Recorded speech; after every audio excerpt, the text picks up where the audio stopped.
it out. I love it. So it's a pretty simple, this basically works like virtual Post-it notes. You click on the X right here and you can type in what you want to learn today. And then you click add and it'll pop in there. And if you like what somebody else wrote, you do have the opportunity to use the thumbs up and you can click and you can vote even if that's something that you want to do. So I had two kind of opening questions and I wanted to start with just kind of what brought you to the conversation? What are you hoping to learn today? And then the other question is, and I encourage you to think about these throughout the training, and if it comes up, if there's a question, drop it in here. I'll be looking at this routinely throughout the training. And then also the second question is, what are you noticing during COVID? Because I've heard some really interesting things when I've asked this question around, there are some people who seem to be doing quite well with this virtual interactions, and maybe there's some individuals, if you're providing therapy virtually, that they seem to do well in this virtual environment. And then there may be others other things that you're experiencing. Really, I just wanted to create a space for us to collectively talk about what are we noticing, what's working, what's not working, the good, bad, ugly, and everything in between. So thank you to those. I'm going to check the chat and I'm going to stop that share just so I don't confuse you. So use that tool to share what you're hoping to learn, questions that you have, and things that you're noticing right now during COVID. And can I interrupt for a second, Cody? We also want to track attendance today. So if you could do us a favor and just drop your name and your organization into the chat, that would be very helpful.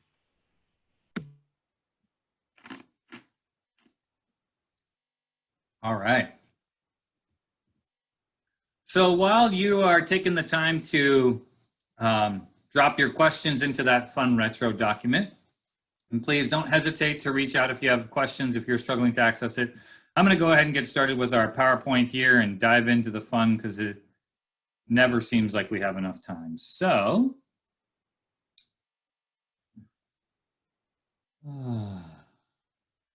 I'm doing some deep breathing here because one of the things I've noticed as I've been doing a lot of work virtually is that, and presentations virtually, is that I, as a presenter, really find that having a physical audience there in the room helps me regulate, helps me calm by being able to be in the same physical space as other people, hearing and responding to their breathing and to their nonverbals.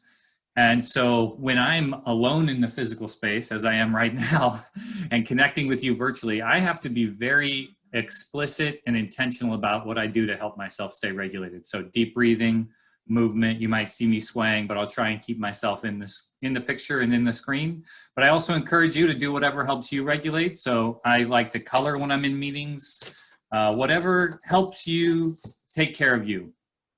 So I wanted to just start with this nod to this strange and challenging time that we're in, and an acknowledgement that Kitsap Strong, the reason we call ourselves Kitsap Strong is that we really believe that resiliency is a community experience, and that it's about how we show up in times of crisis and celebration. And so right now, how we navigate this pandemic, how communities are navigating wildfires and hurricanes, each and every one of these crises elicit a deep human response that is pretty similar every single time we're met with these types of crises. And those responses it's something about doing favors for one another, lending what you have, right? Mutual aid, contributing your core gifts, and welcoming and receiving the gifts of others. So finding something that you do well and being able to offer that to the community,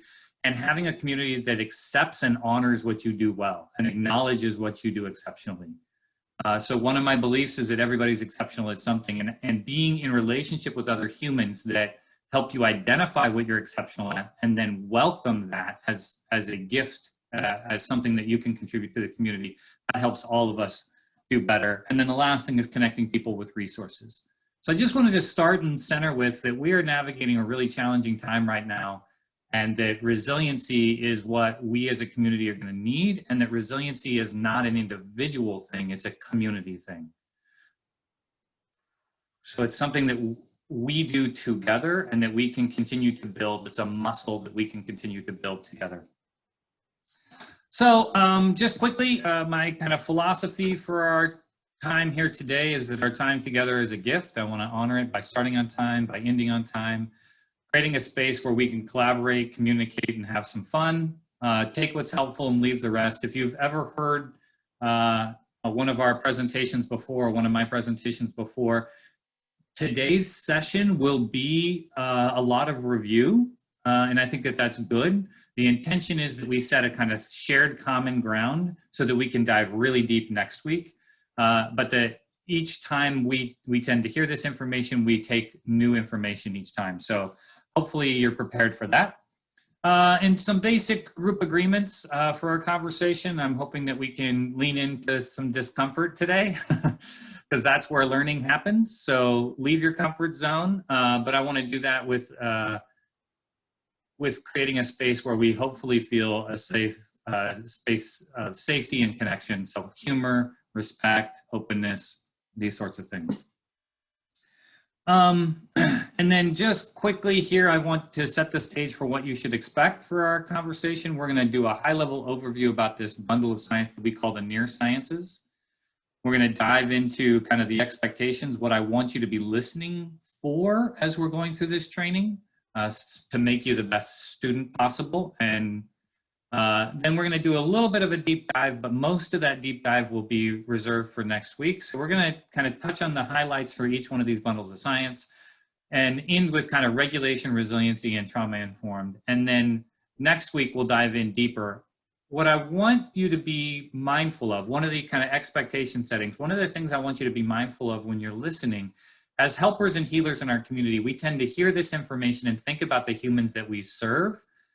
Every single thing that I cover is about every single one of us. Not just the humans that we work with, but about the humans that we work alongside and about ourselves.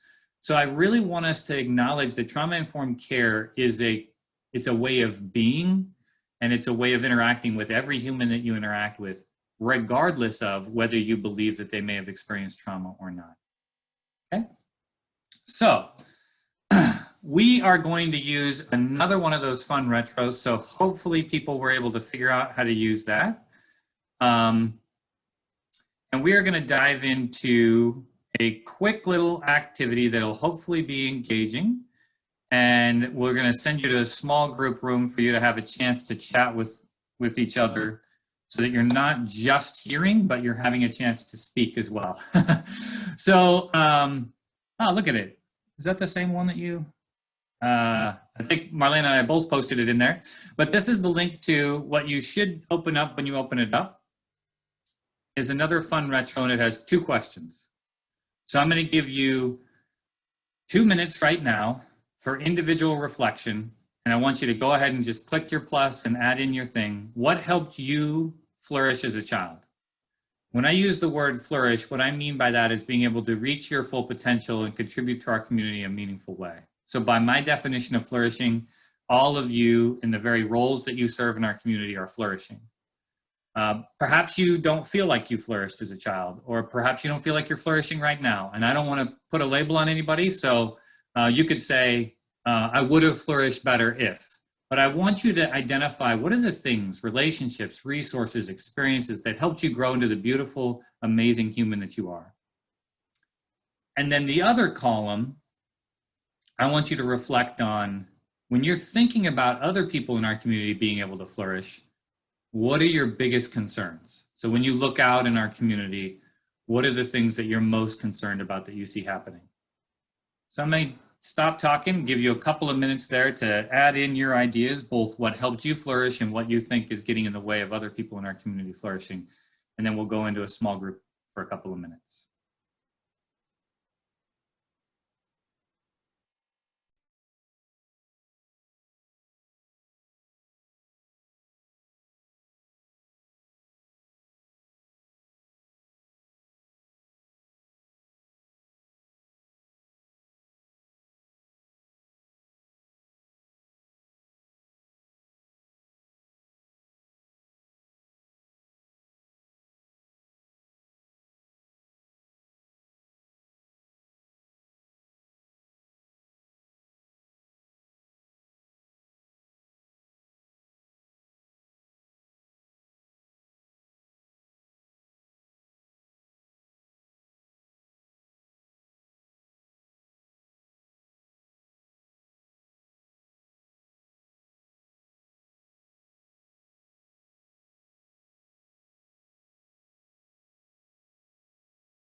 All right, Marlena, why don't you go ahead and send them into groups of 2 or 3 and just give them a couple of minutes to share with another friend things that help them flourish and concerns that they see in our community today.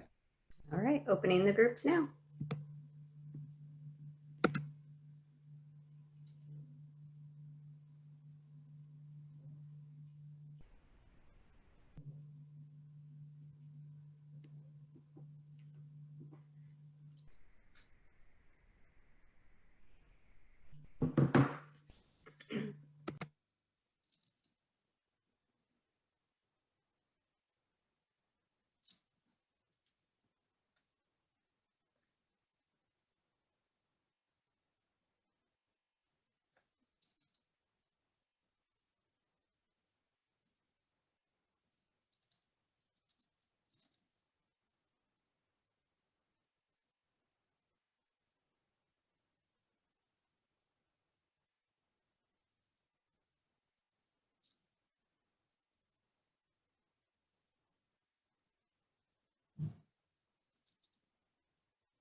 That first link where we The typed fun in. retro. Yes, and so then the second time I didn't see a link, and so do I need to go back to the original link because I wasn't able to just click on where people were typing? So do I need to go back to it, or do I need to save it, or? I apologize, Angela. So yeah, there should have been a second link that we put in the chat. We can drop it in the chat. Okay. Again. Okay, that'd be helpful. Yeah, and then I'll try to I can bookmark it or not? Is it a new one each time? There's 2 different ones. Okay. Yeah. So All right. we can share both of them again. You probably won't need to reference the second one again after this activity. Okay. So thank you, everyone. I appreciate it. So the intention with that, thank you for being willing to lean into that and have that small group conversation. This works so much better in person, but I'm glad that you were willing to engage in it here virtually. We start with this activity for a couple of really important reasons. We know from adult learning that people are more engaged the earlier they get to hear their own voice in the conversation. So this was an attempt to have you find someone else in the group, have an opportunity to share and hear a little bit, hear your own voice, hear their own voice, and hopefully feel a little bit more connected. The more connected we feel, the safer we feel, the easier it is for us to learn this information. So, and then most importantly was that I believe that there's wisdom in this gathering that I want to tap into here. So as you come back, you're looking at what I'm sharing with you here is what we call the near sciences teeter-totter. So I took the information that you shared in the fun retro, and when it said thriving, what I love is that even in this short amount of time, you already identified what the quote, best minds in science right now say all humans need if they're going to reach their full potential in our community. The first is this idea of individual capabilities and skills. So it's through activities, it's through experiences and opportunities that we find something that we're good at, that we learn how to do something and we do it well. And this includes the idea of self-regulation. So many of you are probably familiar with this term, self-regulation. Oh, I don't know what I wrote there. That word says self-regulation, slough. Anyhow, spelling is challenging. Self-regulation is this idea, and I've used this before, but I want to introduce for you the hand model of the brain. This is the brain stem. Kind of our palm is our brain stem. This, our thumb, when we fold in our thumb, this is our hippocampus and amygdala. This is the part of our brain that takes over if we encounter something dangerous or we feel unsafe. This is the emotional part of our brain. This is the fight, flight, freeze, flock, appease. We'll talk about all those. Then this up here is what we call the executive functioning skills, including the skills of self-regulation. So planning, prioritizing, decision-making, verbal language, all of those things happen up here. And when we flip our lid and act from a place of emotion, when we flip our lid because we do not feel safe, it's really hard for us to process verbal information. It's really hard for us to, if you've ever had the experience perhaps that you're in a conversation with somebody and it's a heated argument perhaps, and they say something And in the moment, you have no idea how to respond. And then later, maybe the next day, maybe in the shower, you reflect on the conversation you were having, and suddenly you have the best response, the wittiest retort. This is an example of what we will call state-dependent functioning. When you flip your lid, you literally have fewer neurons processing the information. So if it's hard for you to come up with a witty response, or if it's hard for you to think through how you want to respond to a stressful situation, it might be because you're literally what we would call triggered, and you flipped your lid and it's hard for you to process that information. So you guys already identified these three core things, the one being individual skills, self-regulation, the ability to kind of put the brakes on that emotional outburst and to calm yourself down, is a skill that we learn just like we learn how to tie our shoes. We learn self-regulation through coaching, modeling, practice, and repetition. Practice, modeling, coaching, and repetition. The same way you learn how to tie your shoes is the same way we learn the skill of self-regulation. The next thing that you identified that all people need if they're going to be able to thrive is relationships with caring and competent people. These can be parents, family members, mentors, other adults, teachers. The key part is that they're caring, which means they show you love, and they're competent, which means that they're able to keep you safe. Because you can have relationships with people who show you love, but then also may harm you emotionally, physically, sexually, and those can be really challenging relationships. And then the last thing that we acknowledge that all people need if they're going to be able to flourish is a connection to something larger than themselves, a community, a connection to other adults, teachers, a sense of belonging.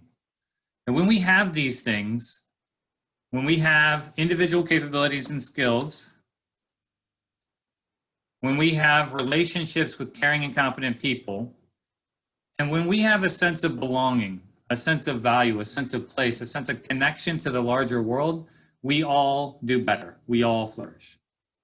On the other side of this teeter-totter are the concerns that might be getting in the way of individuals being able to flourish. Things like isolation, discrimination, fear of others, loneliness, homelessness, mental health issues, drug use, poverty, social media. These are all the things that you identified as being potential sources of stress in our community, or what the researchers might call toxic stress. These include the adverse childhood experiences that we're going to touch on here today. But the reason why I start with this activity is that you identified several things. Some of those adverse childhood experiences are things like growing up in a household where there's mental health issues or there's drug use. But you also identified many other sources of potentially toxic stress that aren't included in those small list of 10 adverse childhood experiences. Okay? So the last part of this teeter-totter that I want to draw for us, just to give us a visual metaphor here that I've found helpful and that audiences have suggested helps them think this information through, is this is supposed to look like something that you've maybe seen before. Forgive me, it's really hard to draw these lines with my mouse. But does this, someone want to take themselves off mute or throw it in the chat? Does this look like something you've seen before?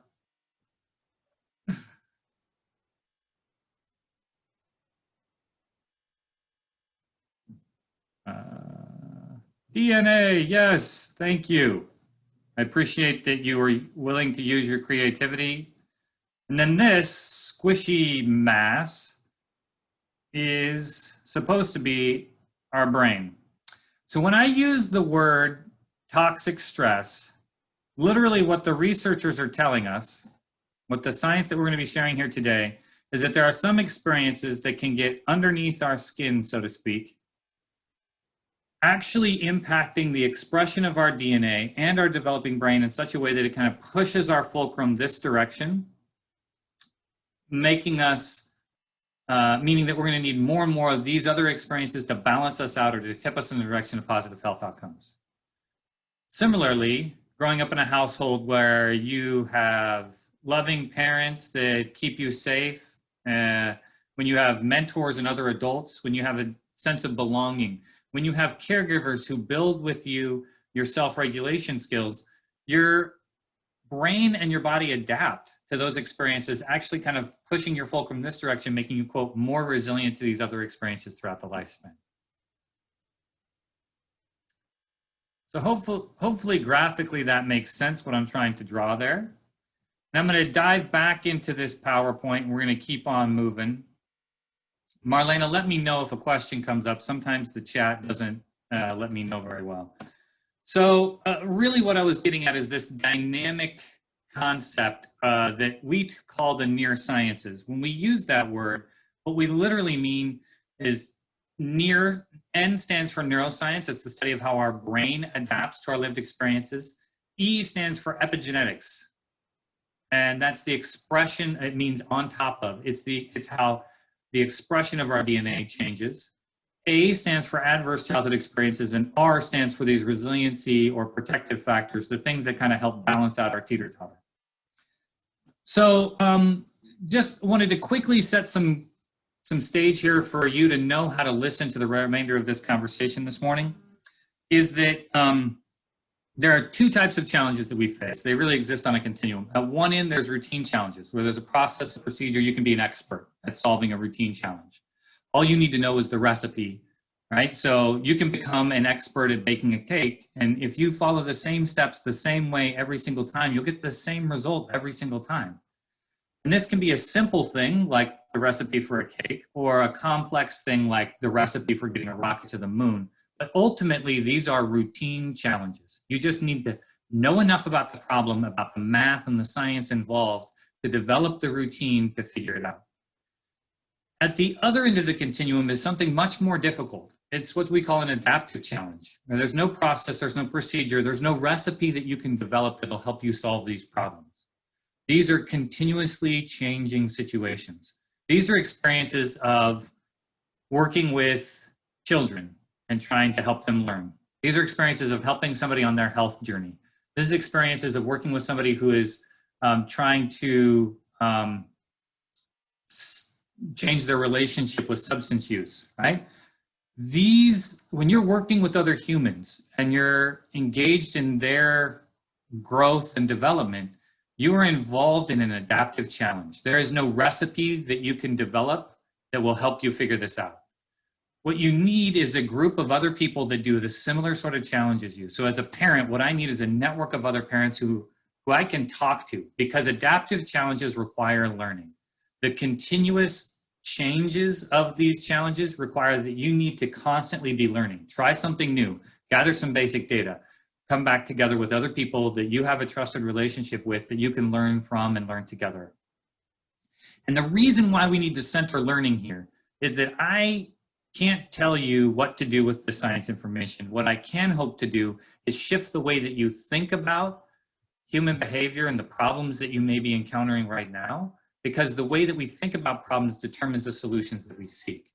And so this picture is supposed to draw to mind this idea that we call mental models, and I use my glasses as a metaphor, because when they're really clean, I forget they're even on my face.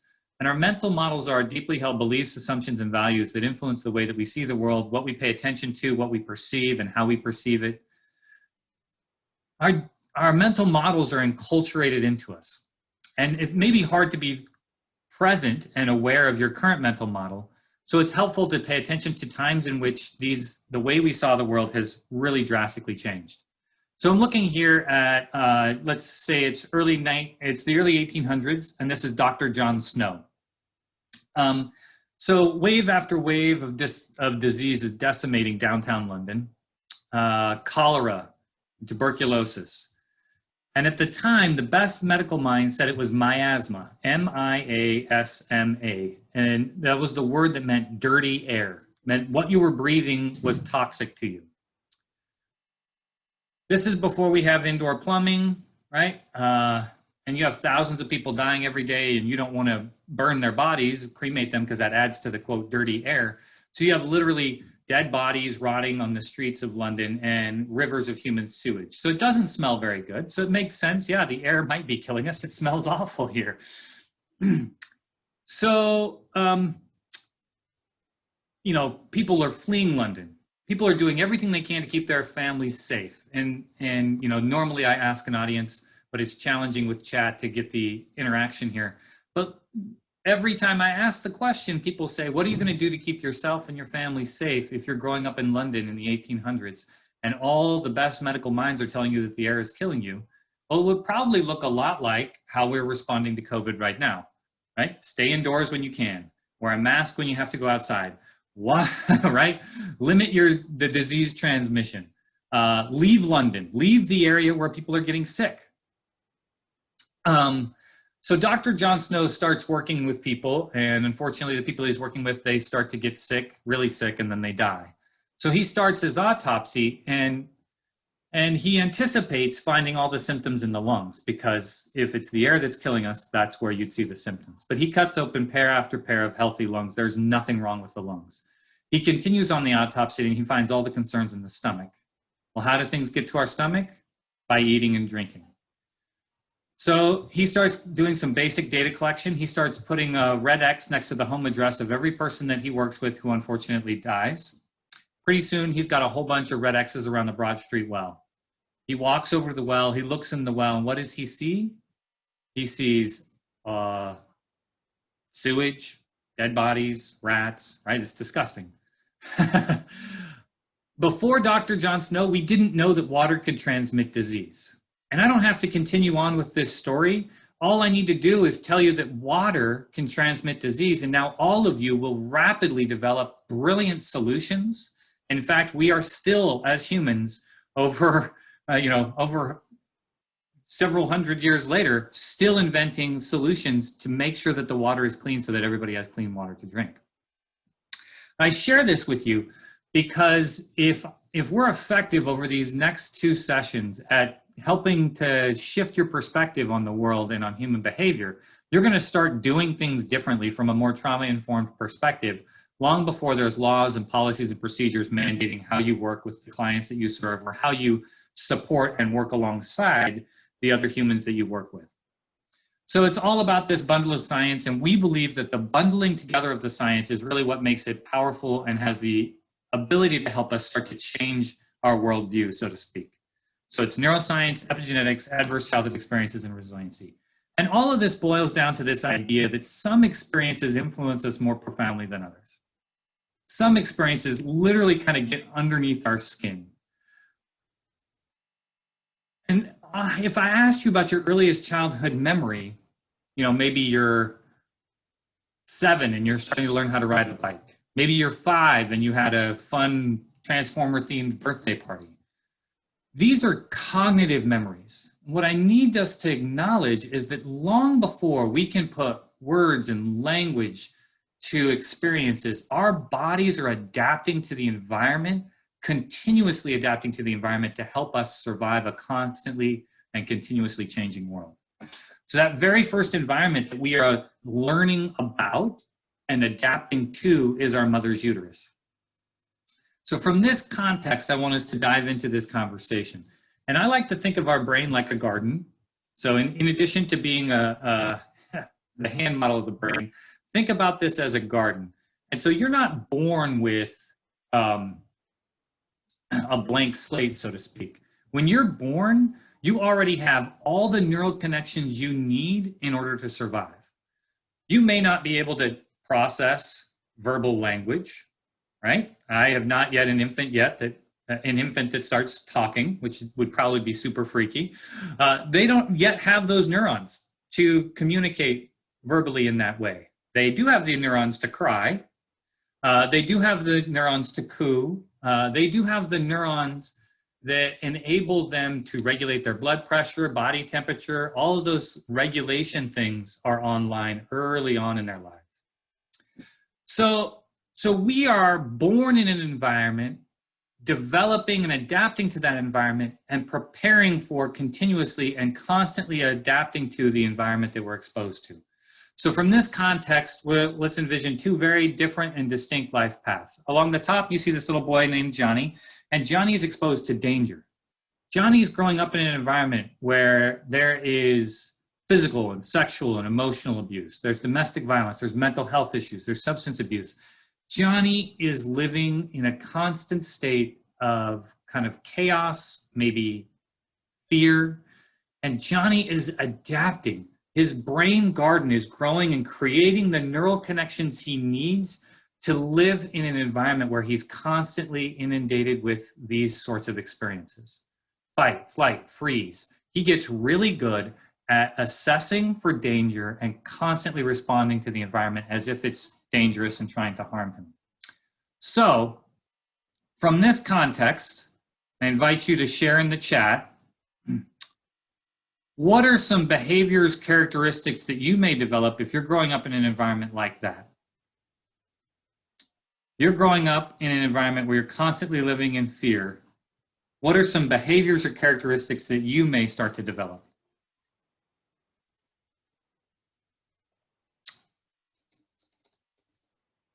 Distrust, suspicion, bury your head, yeah.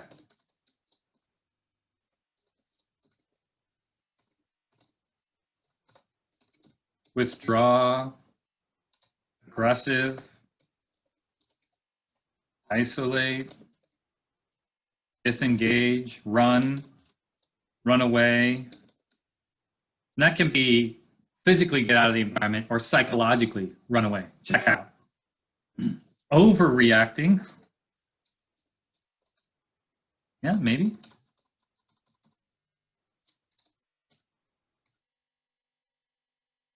Disassociate, totally, that checking out. A problem solver, yeah.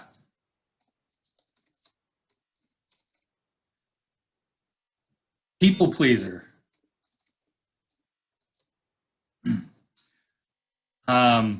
What I really appreciate is that these are the adaptive responses to a world that is not safe. You can't say no. Yeah, these are how codependency. So any of us experiencing that environment would develop similarly, otherwise we wouldn't survive. So these are adaptive responses to a world that is not safe. Thank you. I think I see the last one there. Alcoholism or self-soothing. Because the self-soothing can take many forms. Any of those things that release those, quote, feel-good chemicals in our brain, if it feels good, it's activating the same chemicals in our brain. So that can be overindulgence in literally any of those things that we may like. Okay, so now let me jump back to our screen here. We're going to do this one more time. So now envision that you're this other little boy or girl, and you're growing up in a household where there is safety and security, where each time you cry, mom, dad, auntie, uncle, your primary caregiver picks you up, changes your diaper, feeds you. Each time you coo, somebody coos back to you. So there's this give and take, this back and forth of relationship. And you start to learn that it's through those interactions that you get your needs met.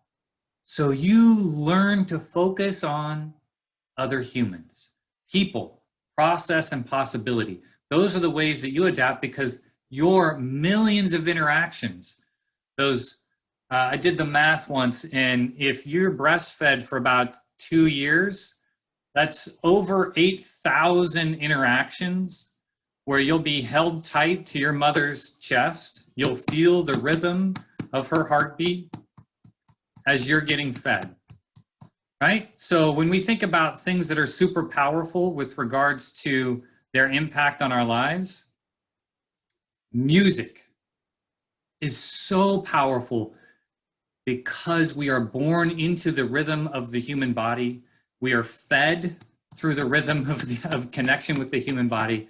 So when you're thinking about healing parts of our brain that might have been impacted by trauma, you need to really think about what are the most powerful forces for humans: music, art, physical exercise.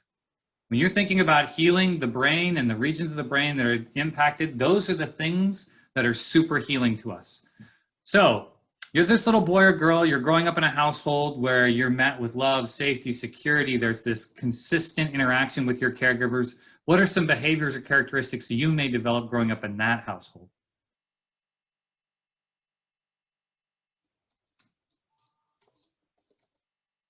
Trusting, empathy, creativity and confidence. I may need your creativity to understand my spelling, so thank you, everybody. Autonomy.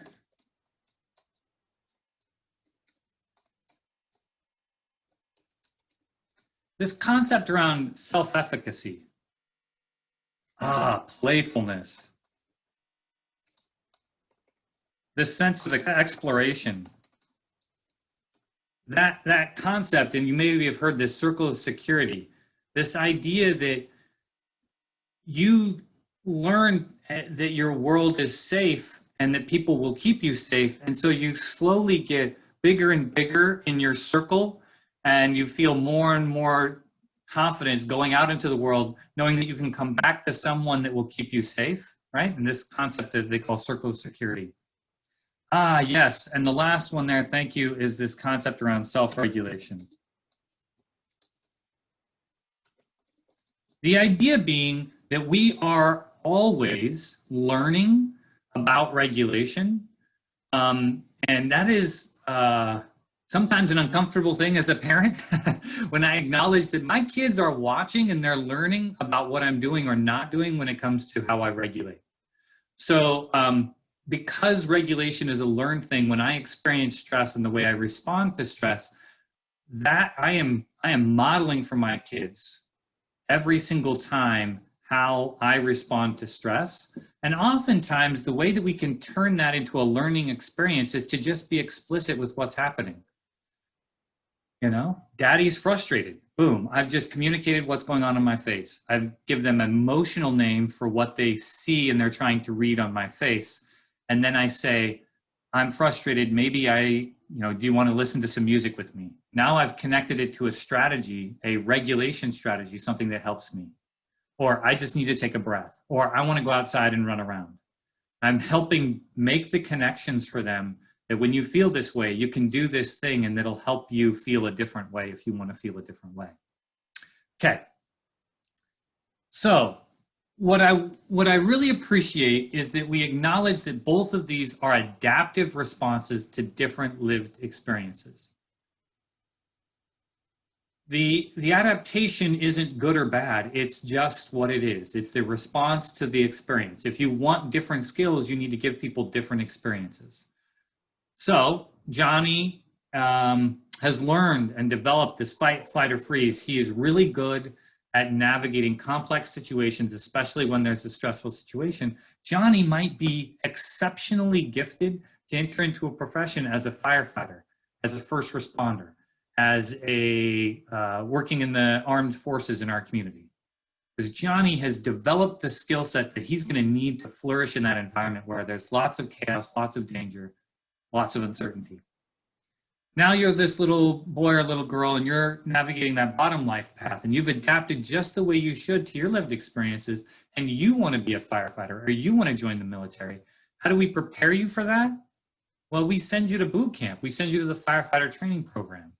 And how does that experience, what does that look like? Well, literally, we acknowledge that if we want you to have this set of skills, we have to create the experience for you to develop the skills that we know you need. So the assumption is, hey, if we need you to be good at having these sets of skills, we have to create the experience that helps you develop those skills.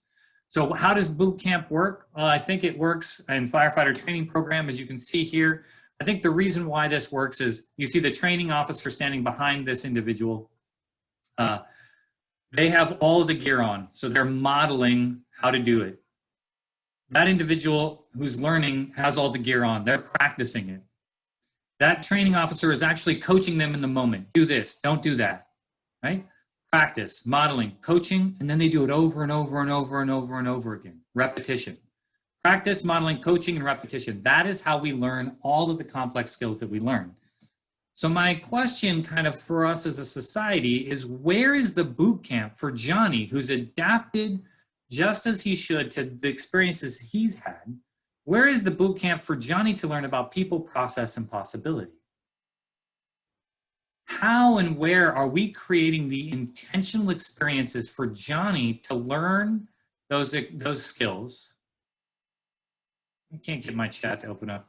So you want to take yourself off mute if you have an idea about where the boot camp might be in our society, or if you don't know, that's okay too.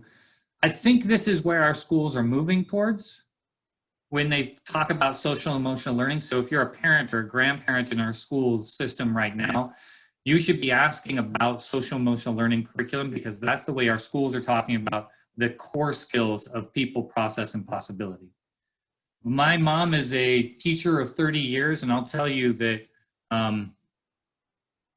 we need to do better about helping our teachers know how to teach those skills and preparing our teachers to to make sure that they have those skills so that they can teach them.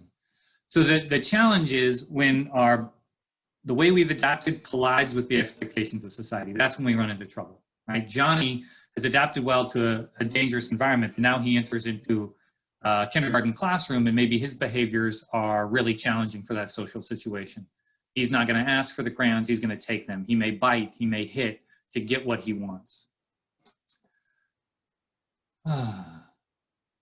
So I'm going to move into epigenetics now.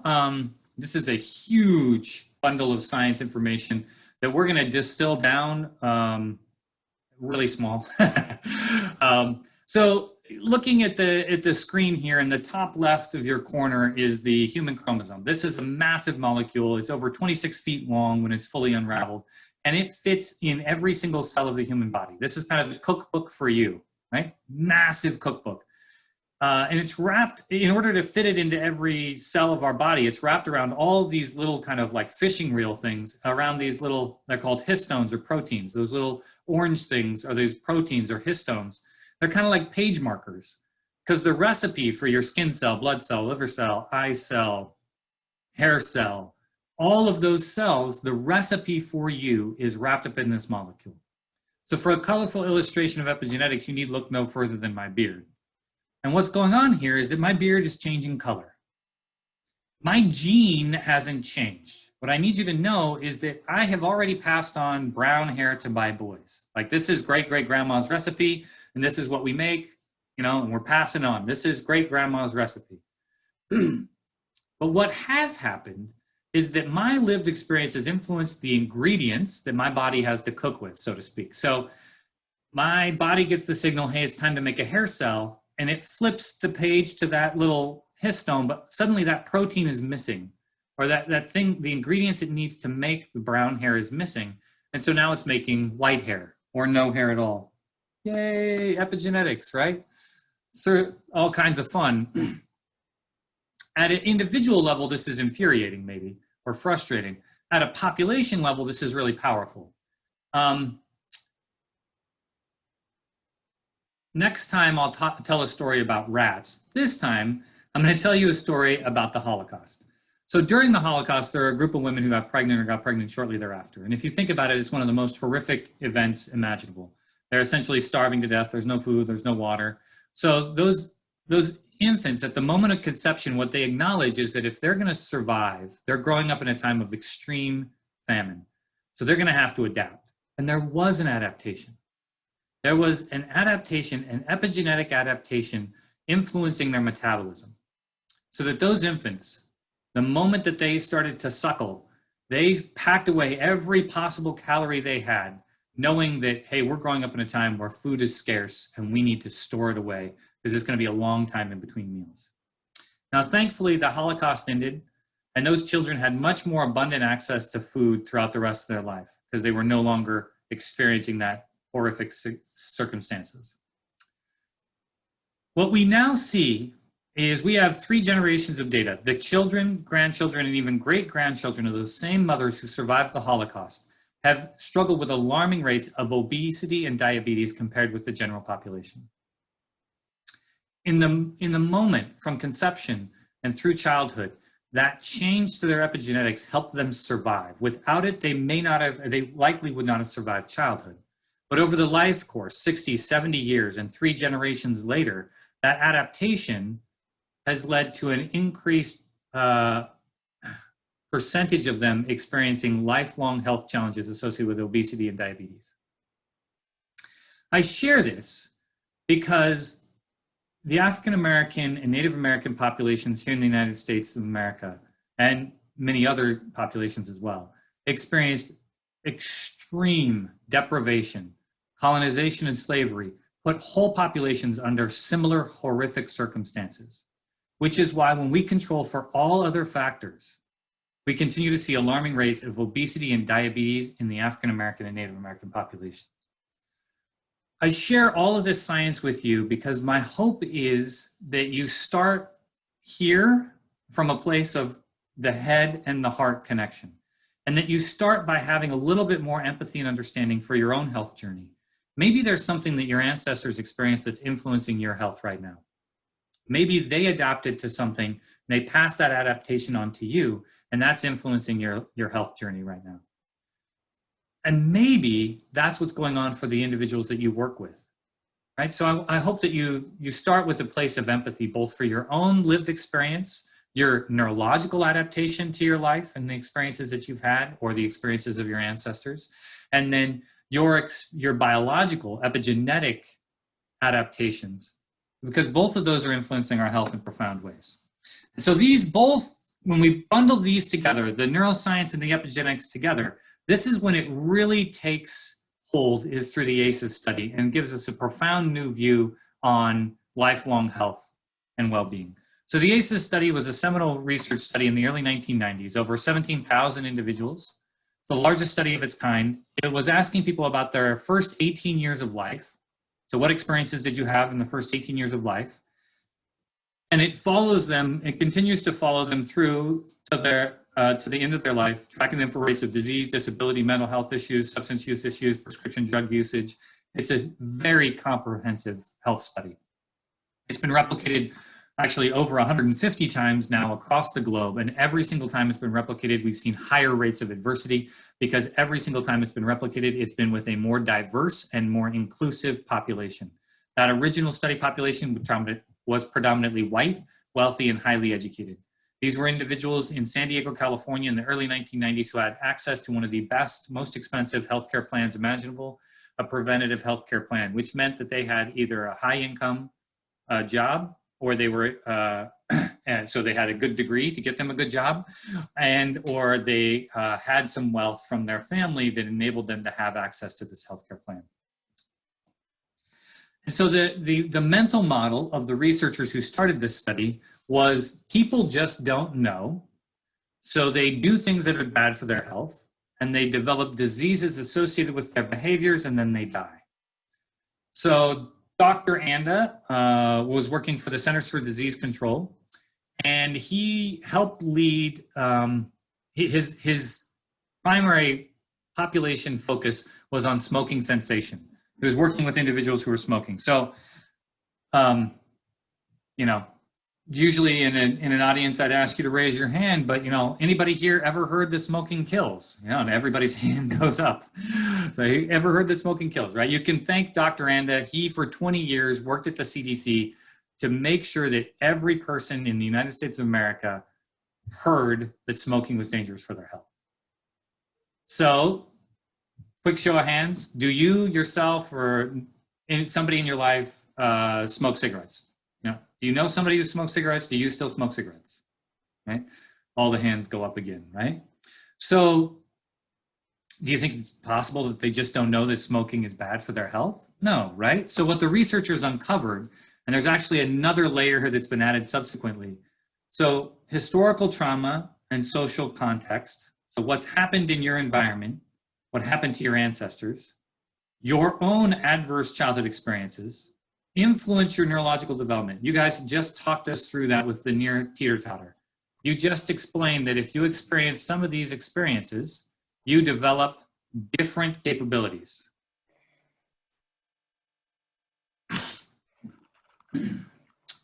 Oh, I'm seeing a question here that I want to come back to. So you guys already acknowledged that you develop different capabilities, different behavior patterns based on different lived experiences. Sorry, I got dysregulated when I saw that question because I think it's a great question. So the question was on Johnny's DNA. Is restructured toward violence, the expression will breed to the next generation. I think it's a really fascinating idea. I think I need to caution us all about this model. So one of my favorite quotes is, all models are wrong, some are useful. So when I tried to show you this slide and tell you the story of epigenetics, what I need you to know is that epigenetics is way more complicated than a cookbook, right? Genes get turned up, get turned down, get turned on, get turned off based on our lived experience. Most of the experiences that we have are wiped clean, meaning almost all of our epigenetic changes, when we conceive a new child, almost all of those are wiped clean. Almost 90% of the epigenetic changes and markers are kind of eliminated when we combine with another human to create a new baby. Why? Because if those epigenetic changes weren't erased, what we would do is we would create offspring who are perfectly adapted to a world that we experienced, not ready to adapt to a new and different world. So epigenetics enables us to constantly be changing. In fact, right now, you are having epigenetic changes. Most of them will not impact your lifelong health. And almost none of them would you pass on to your infant if you were to conceive a new child tomorrow. But some of them, those most profound and most important for the survival of the species, might get transmitted on. And how does your brain and body make a decision about which epigenetic markers are so critical for survival that they need to be passed on? We don't know.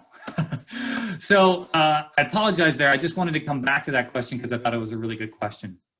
But what I wanted us to acknowledge here is that what we're starting to see is and understand is a different trajectory towards health and disease, and an acknowledgement that we adapt to our experiences, we inherit some adaptations, and that those adaptations may head us down a pathway to being more likely to engage in health risk behaviors or not.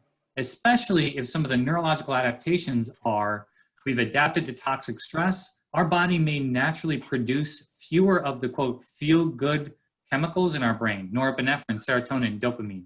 We may either produce fewer of the chemicals or have fewer receptor sites for those chemicals because our lived experience has told us that we don't experience a lot of joy, so we don't need to devote a lot of our brain garden to the joy chemicals, so to speak. We need to devote more of our brain garden towards responding rapidly to cortisol, the stress hormone.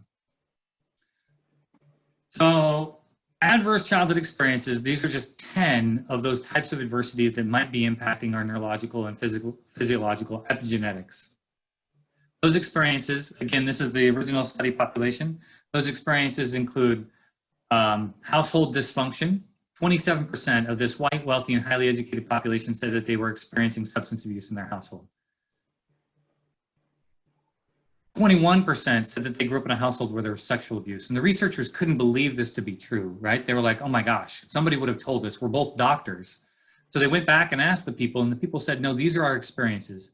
And then overwhelmingly, the study participants said, thank you for asking. No one's ever asked me about my childhood. You're telling me my childhood and what I experienced could be influencing my health today? That was a really profound thing for individuals when they heard it and learned it. The most critical thing that the adverse childhood experiences study did was, rather than focusing on any one type of adversity, it acknowledged this concept around the clustering of adversity. So rather than focusing on one brick on that teeter-totter, so to speak, it focused on the total number of bricks on that teeter-totter for a total possible A score of 10. What I need you to know, though, is if I tell you an A score, that I have an A score of 4 or an A score of 0, it doesn't tell you anything really about me as an individual. You don't know which of these 4 experiences I may have had. And physical abuse impacts our brain and our body way different than sexual abuse or than physical neglect. Also, you don't know how old I was when I may have experienced those adversities. So you don't know the type of adversity I experienced. You don't know how old I was when I experienced the adversity. You don't know anything about the things that I inherited from my ancestors that may also be influencing my health. And most importantly, from this teeter-totter concept, you don't know about the other things that might have balanced out my teeter-totter, because experiences, adversity is only, quote, toxic, meaning that it changes our brain and our bodies when the weight on one side of the teeter-totter outweighs the other side. And this has been confirmed to me through the millions of interactions that I've had with humans, and I've had the pleasure of now training over 8,000 people in this science. And almost every time I have people come up to me and tell me their ACE score, and they are by definition doing well, right? And they're like, hey, I'm doing well, I'm doing all this awesome stuff. Why am I? And when we have the conversation, every time they start to identify things over here on the other side of the teeter-totter that help balance them out. So maybe they experienced 4 ACEs, but they also had an amazing grandma, a coach, a teacher, somebody who saw them. They learned how to read, and for them, reading was an escape and helped them flourish. But what I want us to acknowledge is that ACEs are highly interconnected. 87% of the time when there's one in the life of a child, there's another. And there's this dose-response relationship that we're going to get to. This, again, is the original study population. These are predominantly white, wealthy, and highly educated individuals. 33% said that they had 0 adverse childhood experiences. That means the overwhelming majority, 67%, had at least 1 of those adverse experiences. 16% had 4 or more of those adverse childhood experiences. And again, I said there's this dose-response relationship. Think about it as you put one brick on the teeter-totter, the other end shoots up. You put another brick, it shoots up farther. Another brick, it shoots up farther. There's this dose-response relationship where the higher your toxic stress dose, the more likely you are to develop health and social challenges across the lifespan. This is at a population level, again, not at an individual level. I don't want you to calculate your own ACE score and then calculate your own risk for disease. That's not how it works, but we do see patterns when we look at the whole population. So this is my favorite slide in the curriculum here. So what we're looking at is individuals who started smoking early, before age 12, then said that they were still smoking, and those individuals who'd already developed a disease, COPD, associated with smoking. And you're looking at ACE scores going from 0 in the lightest shade of blue to an ACE score of 4 or more. So if it was just about access to cigarettes, if it was just about people who grow up around cigarettes start smoking cigarettes, it would be more like back to that well story I told you at the beginning. Like, let's pretend that there's a fountain, a cigarette fountain. Everybody who lives around the cigarette fountain, the same percentage of people would start smoking because they just have the same, everybody who lives around it in that neighborhood has equal access to cigarettes. So if it didn't matter what you experienced in your life and how that informs and influences your brain development and how that informs and influences your behavior, those bars in that first column would be perfectly flat, meaning that the same percentage of people with an ACE score of 0 and the same percentage of people with an ACE score of 4 would start smoking daily before age 12. But what we see is we go from less than 4% of individuals with an ACE score of 0 start smoking daily before age 12 to individuals with an ACE score of 4 or more. Almost 13% of them start smoking daily before age 12. So let's envision that you are 11 and you're growing up in a household where there's physical and sexual abuse. There's mental health issues. There's domestic violence. And there's substance abuse. You have an ACE score of 5. What does it feel like to be 5 in that household? Or what does it feel like, to be 11 in that household where you're experiencing 5 adverse childhood experiences? Just throw it in the chat.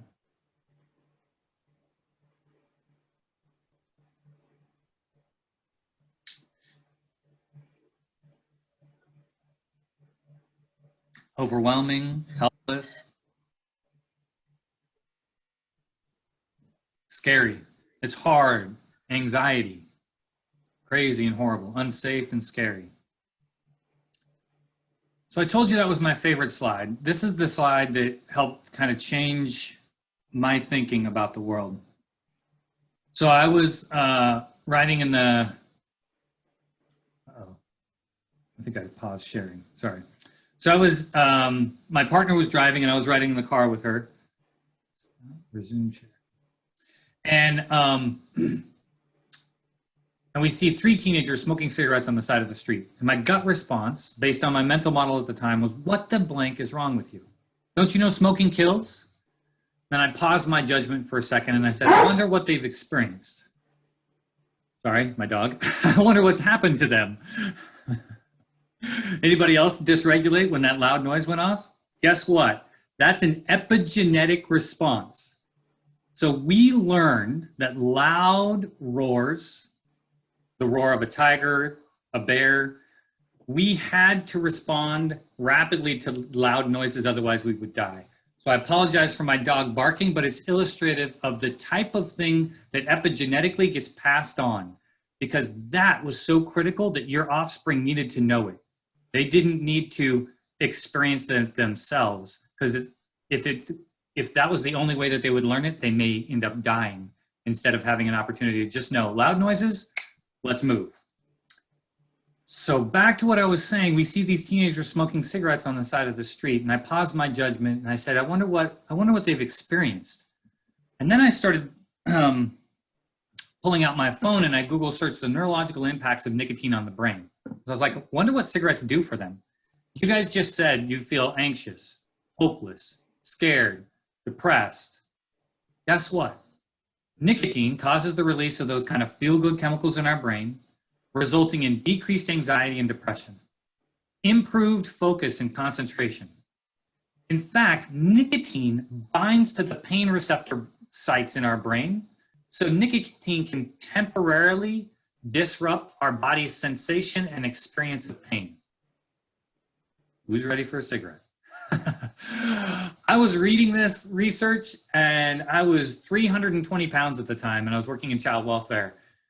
And I was like, maybe I'll start Nicorette gum, right? Like, shit, I had never smoked a day in my life, but I had all of those things I could definitely use. Decreased anxiety, decreased depression, improved concentration. But I had a different pathway to activating those feel-good chemicals in my brain. You see, I found my favorite self-soothing mechanism, my favorite neurological self-care took the form of foods high in fat and sugar. If it feels good, chances are it's activating those same neurochemicals because we only have so many of those neurochemicals. So if it feels good, it's activating those same things. So when you think about things that help you feel good, what are those things that help you feel good? Maybe it's nature. Maybe it's going on a walk. Maybe it's a hug. Maybe it's sex. Maybe it's gambling. Maybe it's shopping, drugs, alcohol.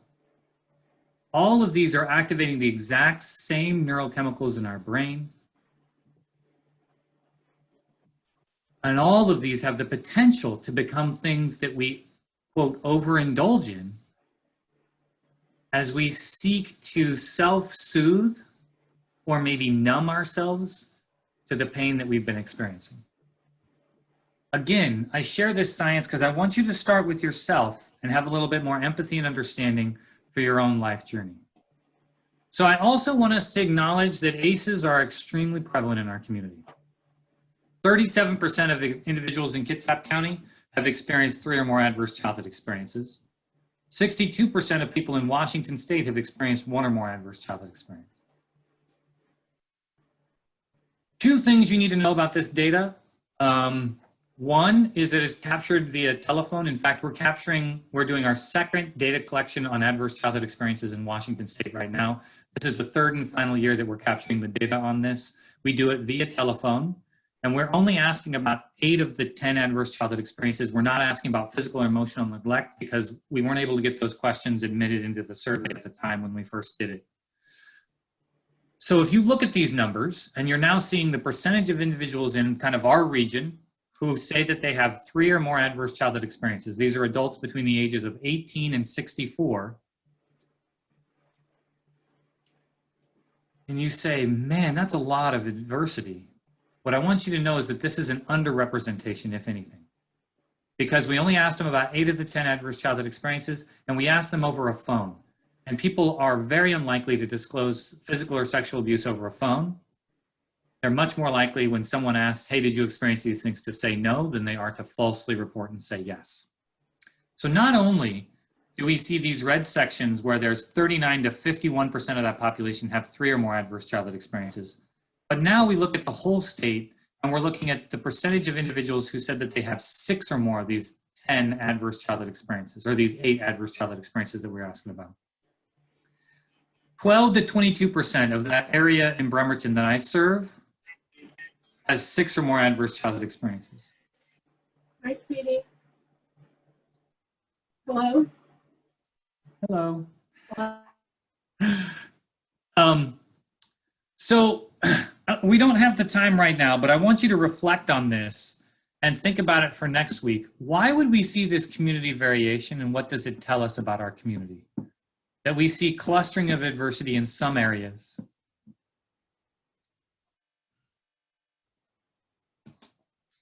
And what we know is that adverse childhood experiences leads to an increased risk of poor health outcomes. Increased risk of smoking, obesity, increased risk for poor mental health, health and social challenges. We've all seen these signs. We've probably seen a lot of these signs right now. But prior to COVID, there was a reason why the Health District and the World Health Organization put these signs up everywhere. It was because 5% of the flu is associated with people who just don't wash their hands. 5%. They do this complex statistical analysis. It's called population attributable risk. 5% is the magic number for the CDC. And 5% of flu in our community, and prior to COVID, flu was one of the 10 leading causes of death in the world. 5% of that is associated with people who just don't wash their hands. Notice, though, that I say associated. I'm not saying cause. We understand that washing your hands, not washing your hands doesn't give you the flu. We understand that there's a relationship between germ transmission and everything else. Similarly, ACEs are associated with alarming rates of health and social challenges in our community. What we see is 61% of incarceration, 69% of mental health issues, 17% of asthma, 15% of insulin-dependent diabetes. The lowest number on here is associated with adverse childhood experiences, 15%. That's 3 times the magic 5% number that the CDC focuses on when it comes to population attributable risk. 78% of IV drug use. So this is why Kitsap Strong exists. It doesn't matter which slice of this pie you're most passionate about. We're all connected through that oil slick in the middle. And as we work together as a community to shrink the adversity in the next generation, to protect our next generation's children from experiencing adversity, we can have major cost savings in every one of these domains in our community. What I want you to know is, even if we're not successful at preventing adverse childhood experiences in the next generation, by focusing on creating the experiences to build those resilient communities, we can help people, even those who've experienced adversity, flourish and heal. We'll touch on this next time. I gotta leave something for the next session.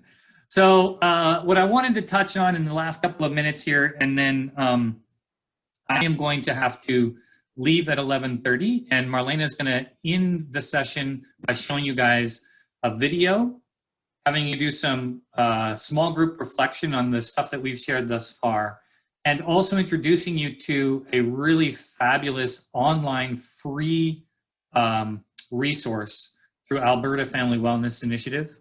And then finally, depending upon what time we end, because we were shooting to end at noon, you may get out a couple of minutes early. And if you do, we ask you, we're going to give you a, it's working paper. This is the title of it, Working Paper 15 from Harvard Center on the Developing Child, which I think is a really fabulous thing for us to understand. It's connecting the brain to the rest of the body, and it's helping us understand the role of inflammation and epigenetics and all the things that we've been talking about here, about how chronic stress can lead to chronic inflammation, which can lead to chronic health conditions. So, but I want to end here in the last couple of minutes that I have with you before I have to leave, thinking about our potential solution together as we work to help ourselves navigate and help the individuals that we serve. So when we talk about a trauma-informed perspective, it's really about that mental model, that shift in thinking about the quote problem. Because when I saw those kids smoking cigarettes on the side of the street, my initial mental model was the problem was with them. What's wrong with them? Don't they know that smoking's bad? So when you think that someone's doing something and they just don't know, then you focus on educating. I got to tell them, right? We acknowledge that people are still smoking even though we've told them, even though we print on the side of the carton of cigarettes that they're damaging to your health. Well, when people are doing something and it's not because they don't know, but they're doing it because it works for them, then we need to shift our perspective around what have they experienced? What has happened to them? And how can I help create the experiences that develop new and different neural connections that can help them process through their pain and their trauma in a different way so that they're less likely to engage in using substances, or they find other ways to activate that same release of those feel-good chemicals. So what I want us to acknowledge is that stress is not inherently bad. In fact, if I wasn't under stress, I would not have been able to prepare this presentation and come today and provide the information with all of you today. But what we also need to acknowledge, and this I think comes back to the question that was in the chat earlier around the set point for stress. Can it be passed on via epigenetics? The quick answer is we think so. And that if your ancestors experienced lots of trauma, they may be kind of tuning you to stress. But then if you yourself have also experienced stress as a child, you may be also a little bit more tuned to stress. What we need to acknowledge is that each of us are responding to stress. We all have kind of a different baseline, so to speak, but we're all responding to stress in a similar way. When we touch together next week, we're going to touch about state-dependent functioning. And what I mean by this is when we are thinking in the moment and we get flooded with emotions, our thinking changes. When we're under stress, there's a pretty reliable pathway that happens. So these executive functioning skills, response inhibition, the ability to put the brakes on what you immediately want to do, right? Working memory, emotional control, flexibility, your ability to sustain attention, planning, prioritizing, decision-making, all of those are the executive functioning skills. And when we're under stress, guess what? Predictably, we may not know what will send somebody over their line with regards to stress. Hopefully it's not my dog barking that sends you over the line. Willow. We don't know what will send you over the line. But if something does send you over the line, if something does make you, quote, flip your lid, so to speak, we can anticipate these responses. Your processing load gets shortened. That means how much information your brain can hold is less. Your verbal memory, that's significantly reduced. Working memory, significantly reduced. Your ability to take information from one situation and apply it to a new situation is significantly impacted. Your ability to just get started and your ability to organize and plan. So, an example of this and how this started to inform and influence my work as a social worker. As a social worker, I was working with lots of parents, and routinely what we would say was, you can't work harder than the parent. So we wrongfully misunderstood the neuroscience, and we thought, well, if a parent wasn't engaging, wasn't taking action, if they weren't initiating the steps to work towards having their child back, we thought it was a reflection of their motivation to change their life and to have their child return to their care. Fundamentally, what we failed to understand is the neuroscience. So what I started to do when I understood this was, instead of just giving a parent the information, right? When we just give the information, that's assuming that we need to provide education. But when I acknowledged that what they needed was active skill development, what I would do is, instead of just giving the parent the number to dial to get set up with substance use treatment, what I'd actually do is dial the number for them and then I'd leave the room. So I'm initiating the step for them. When I worked in the group home for kids that experienced sexual abuse, we called this hurdle help. We saw them as hurdles, and what we would do is, Hey, Johnny, it's time to get dressed. Johnny, it's time to get dressed. Johnny, I picked out pants and socks for you. Can you find underwear and a shirt? I took the insurmountable task that Johnny couldn't initiate of getting dressed, and I broke it down into steps, and I even helped him with a couple of the steps. Parents do this naturally all the time. We need to acknowledge that when we're working with people who are experiencing high levels of stress, we may need to help them by breaking down the steps so that they can see the steps and maybe starting that first step for them or with them. The next thing I noticed was when I was working in child welfare, I was required by law to do all of these things in the first 72 hours when I was involved with a family. So the easiest thing for me as a social worker was to do them all the very first time I met with a family. Knock on your door. I say, hey, I'm here. My name's Cody. I work for Child Protective Services, and I'm here because there's concerns about child abuse and neglect. So who here, anybody else flipped their lid? So what I knew was I was talking to an adult, and I knew that I had just kind of seriously induced stress and disrupted their executive functioning. And then I would go through and tell them everything that I needed to tell them. I'd give them all the pieces of paper, and I'd go back to my office and I'd type up all my case notes, and I'd move on to my next case. And then I would get phone call after phone call after phone call from that parent asking me questions to what I'd, quote, already told them. When I understood this science, what I fundamentally started to pivot and do differently was I acknowledged they literally can't retain all the information I'm giving to them verbally. I need to give them a chance to calm down a little bit. So I would answer any question that the family had, and I would schedule an appointment within that 72 hours to meet with that family again, giving them a little bit of time to do whatever it is that they needed or felt was best for them to calm down a little bit so that we could have a conversation. And what I saw was a huge reduction in the number of phone calls that I had. And actually it reduced my workload by scheduling a second appointment because I acknowledged enough about this science to change the way that I worked with a family. Next time we gather, I'm going to tell you how this showed up when my 6-week-old son ended up in the ER, in 2 different ERs in our community, and how I experienced one environment that understood enough about this science that they'd implemented some stuff that maybe they didn't know it was trauma-informed, but it definitely was.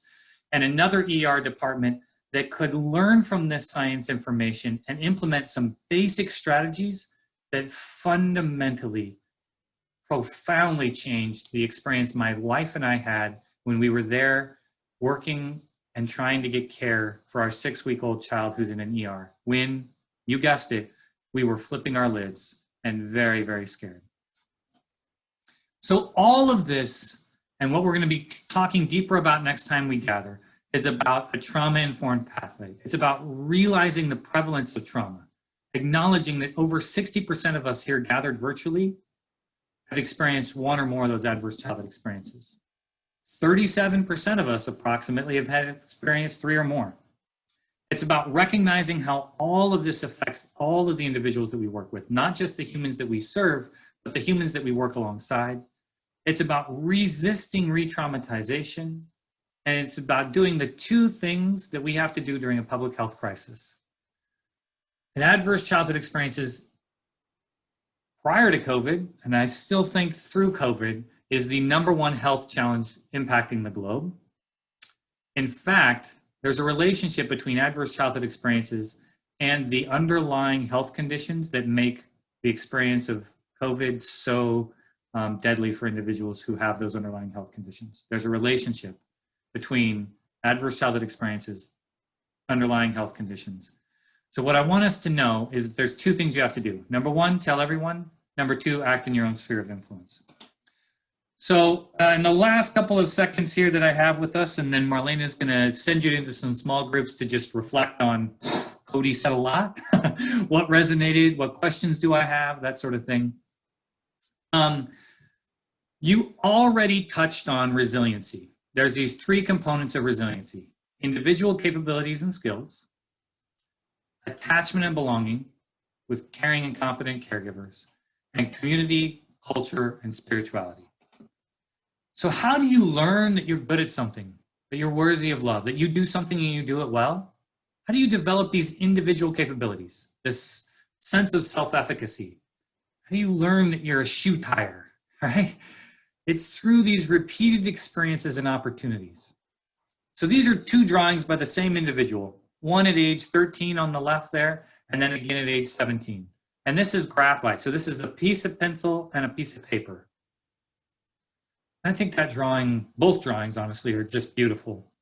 What I think happened is this 13-year-old takes that picture up to somebody important in their life. Mom, dad, auntie, uncle, teacher, a mentor, somebody important in their life goes, whoa, that's a cool picture. What's the B stand for? And that person's like, oh, yeah, I can draw, right? I do this well. Somebody acknowledged that this was a talent. And so often for us to find our talents, we need someone else there because we struggle to identify what we're exceptional at. Talent is everywhere, opportunity is not, and talent can't reach opportunity unaided. That child continued to practice, nurtured, and became an exceptional artist and drew that picture on the right-hand side. If I spent the rest of my life drawing, my drawing would probably look like the left-hand side. And I had a piece of paper and a pencil and I had access to those resources. Those are pretty available in our community today. But what I also got was good, honest feedback that this is not what I'm exceptional at. And my fundamental belief that I told you at the beginning is that everybody's exceptional at something. So if you don't know what you're exceptional at, it's my responsibility through relationship with you to find what that is, help you nurture and develop that talent, and then share it with our community. That's really what my job is as a father. I'm trying to help my two sons find what they're exceptional at so that they can share their gifts with the world. So this idea around being able to contribute your core gift is fundamentally tied to self-regulation. Because so many times what gets in the way is if we flip our lid, we may be an exceptional artist, but if we flip our lid, it's going to be hard for us to do our art. We may be an amazing mechanic or doctor or clinician, but if we flip our lid, if we feel unsafe, it's going to be really hard for us to do those skills. So self-regulation is super critical. We're going to touch a lot more on self-regulation next time we gather, but we need to acknowledge that there's lots of things that help us. And most of them are experiences that don't necessarily require, quote, therapy. So when I say things that are therapeutic to our brain and our body often aren't covered by Medicaid. Things like movement and music. They're using martial arts right now with Parkinson's patients because it activates the neurons in a powerful way and can help reconnect and build those neural connections that help in these processes around self-regulation. In the group care facility that I worked at, we used lots of experiential, quote, therapy. So we would play games, large gross body motor movements, kicking a ball, running around outside to strengthen, activate, and build those neural connections that were impacted because of trauma. And those neurons are only activated when we're actually doing those activities. Play is so powerful. It's a super powerful healing pathway. Attachment and belonging, so relationships with caring and competent people, super critical. We're going to talk more next time about how to develop relationships and what relationships look like. But if you want to spend some time thinking about relationships between now and our next session, acknowledge that every organized religion throughout the course of human history has developed ceremonies and rituals to help people know how we be when we're in relationship together. That is really important. And the experience I had navigating those two ERs, they had created little things in the physical layout of the environment that helped me signal that this is how we're going to interact in this environment. Creating art, movement, rhythm, music, all of these are powerful ways to help us feel connected. And the last thing is around culture and feeling connected to your culture. And this whole month, we're doing a resiliency summit through Kitsap Strong, really touching on culture and cultural resiliency, and had some really phenomenal conversations around this concept about how being connected to your culture can be a really powerful thing that helps you. So culture can be faith, spirituality, it can be nature, it can be ethnic, but culture is that thing that helps you feel connected to something bigger and broader than yourself. And having a sense of connection can help you navigate really challenging times. So I'm going to end with this. You need to, and I'm going to turn it over to the amazing Marlena, who's going to send you guys into some small group breakouts where you can have some conversations and reflect a little bit about this huge amount of information that I've unloaded on you. And then I look forward to us gathering next time. And part of what we're going to be asking you to reflect upon is, what are the questions that you have that haven't been answered yet that you'd like us to touch on when we come back together next time?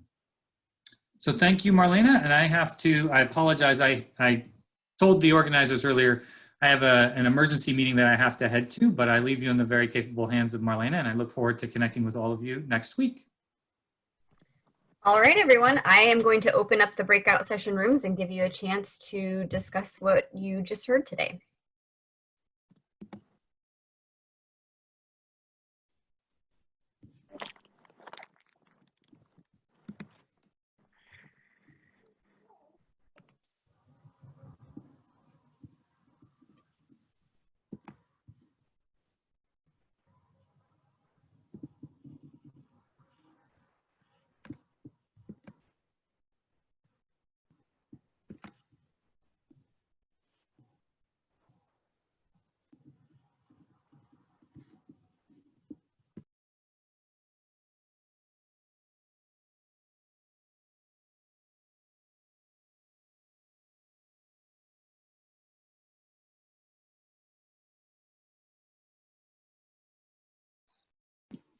Sorry about that. I was still on mute. Welcome back. I hope that you all had some good conversations in your small groups.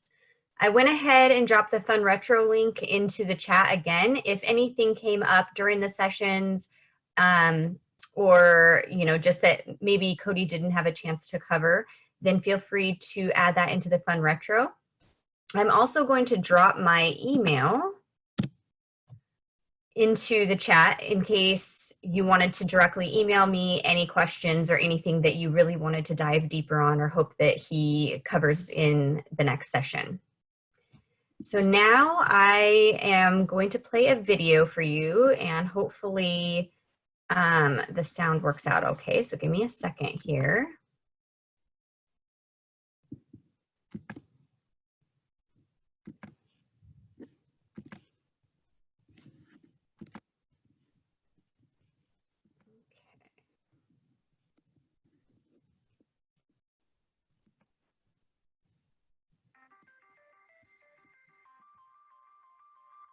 Sound working okay? A child's experiences during the earliest years of life have a lasting impact on the architecture of the developing brain. Genes provide the basic blueprint, but experiences shape the process that determines whether a child's brain will provide a strong or weak foundation for all future learning, behavior, and health. During this important period of brain development, billions of brain cells called neurons send electrical signals to communicate with each other. These connections form circuits that become the basic foundation of brain architecture. Circuits and connections proliferate at a rapid pace and are reinforced through repeated use. Our experiences and environment dictate which circuits and connections get more use. Connections that are used more grow stronger and more permanent. Meanwhile, connections that are used less fade away through a normal process called pruning. Well-used circuits create lightning-fast pathways for neural signals to travel across regions of the brain. Simple circuits form first, providing a foundation for more complex circuits to build on later.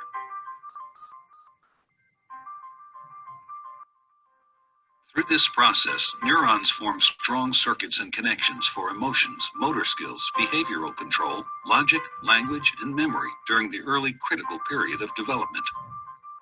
With repeated use, these circuits become more efficient and connect to other areas of the brain more rapidly. While they originate in specific areas of the brain, the circuits are interconnected. You can't have one type of skill without the others to support it. Like building a house, everything is connected, and what comes first forms a foundation for all that comes later.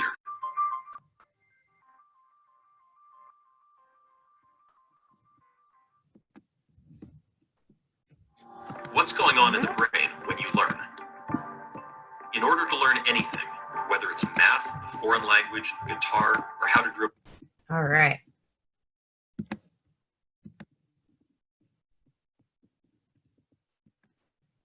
And so this is the other thing that Cody had referenced earlier. If you're finding that you want to take a deeper dive into some of this information, Alberta Family Wellness has brain story certifications, and this goes really in depth. It's all free. It's all content that's put together by the leading experts in these topics. And I'm going to drop this into the chat. I can access my chat right now. Let me stop the screen share so that you, after the fact, if you want to take a deep dive, you can check out that content. And I also wanted to share an article with all of you that Cody is hoping to be able to discuss with everyone during the next session. It should take about 15 minutes to read this through, and it really talks about the connection between your brain and your body, and how early experiences, toxic stress, things like that can increase the inflammation in your body. And so I'm going to share the link to that in the chat as well. And so we have about 10 minutes left. And so I wanted to give you all the gift of time and hopefully allow you to use that 10 minutes in order to read over this article to be able to discuss next week. So we'll be joining together at the same time next Thursday. We are recording the content from today, so that will be available to you. Hopefully you also got the handouts that were sent out from the OCH. And I see there are a couple of questions. Lori asked, just wondering how many of you use EMDR and how effective it is. So I don't know if anyone here currently uses that in their practice, if you wanted to chime back in. And so feel free to contact me via email if you have any further questions. And we look forward to chatting with you again next week.